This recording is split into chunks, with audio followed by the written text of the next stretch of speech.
What's going on, guys? It's Disney Dan here with another episode of DIStory, a Disney history lesson. While Disney World is the happiest place on Earth, it doesn't always have the happiest weather on Earth. As the late summer, early fall season slowly rolls in, so too does some pretty nasty weather, including tropical storms and hurricanes, just like Hurricane Irma that we're seeing right now in September 2017. While it's Disney's top priority to make sure that guests have all the access to all the super fun stuff that they can do in the park, they also want to make sure that guests keep safe and sound and protected during these big storms. So what happens when a hurricane hits the House of the Mouse? Well, let's take a look back at the history of hurricanes in Disney World and address some facts and one big myth. Since the Florida resort opened in 1971, Disney World has only had to close its doors 4 times because of hurricanes. September in 1999 had its first 2 closures happen within the same month, first because of Hurricane Francis and later because of Hurricane Floyd. The third time was in 2004, again in the month of September, as Hurricane Charlie swept across the state, and most recently, just in the last year in 2016, as Hurricane Matthew tore through the area in early October. So what happens in the parks when a hurricane gets too close to Disney World Resort? Well, first, here's what doesn't happen. Around the time any major storm comes close to the Magic Kingdom, images of cranes hovering over Cinderella's castle start appearing in email chains or social media talking about how the parks are quickly taking apart the castle and storing the spires so they aren't damaged in the heavy winds. This does not happen. Cinderella's castle may look like some big, magnificent, fragile stone structure, but it's actually made out of gypsum-reinforced fiberglass material that makes the tall building incredibly strong and able to hold its own when it comes to hurricane-force winds.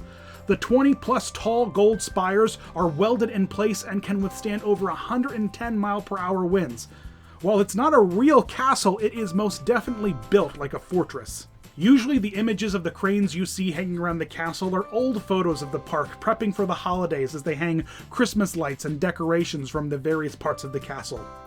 Here is what actually happens in the park during big storms. For starters, as everyone knows, a little bit of rain isn't a reason enough for Disney parks to close whatsoever. But as heavy rains and winds begin to hit the park, all of the outdoor attractions will immediately begin to close up.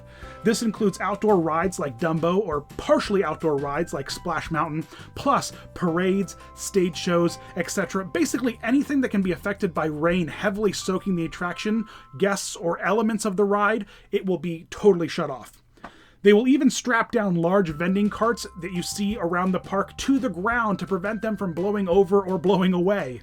Another issue that Disney parks have to deal with during heavy storms is flooding. Due to the nature of the land that the parks were built on, flooding can quickly happen in certain parts of the parks and resorts. While it's normally nothing deeper than maybe your ankle or knees, the parks will close off particular sections that are affected. If the storms get really bad, Disney will not only close parts of the park, or close down the entire park like we mentioned, they will actually enforce a shelter-in-place call and force guests to go back to their hotel rooms and bunker down. Occasionally, depending on the type of resort, Disney may even bring all the guests into a main hall or building and have movie marathons and free food to entertain the guests while the large storm passes overhead. Disney is so good at handling hurricanes that NOAA, or the NOAA, gave it a storm ready rating in 2009, the first time a theme park resort has ever received this rating, marking it one of the safest places in the country to be when a big hurricane hits. The requirements to get this rating aren't easy, and Disney knows their stuff. And if you booked your vacation during a time when a hurricane rolls in, they want you to stay home and stay safe, and makes it super easy for you to cancel or reschedule your vacation so long as you bought it through Disney. The hurricane policy is pretty impressive, and they're worried about you keeping safe. There are some really great videos out there on YouTube of the parks getting hit with some sudden massive storms, including during parades. So if you want that full immersive experience of Disney parks getting pelted by rain, I heavily suggest you go around YouTube and just Google hurricane or tropical storm or storm, rain, parade, Disney World, because there's some really fantastic stuff out there.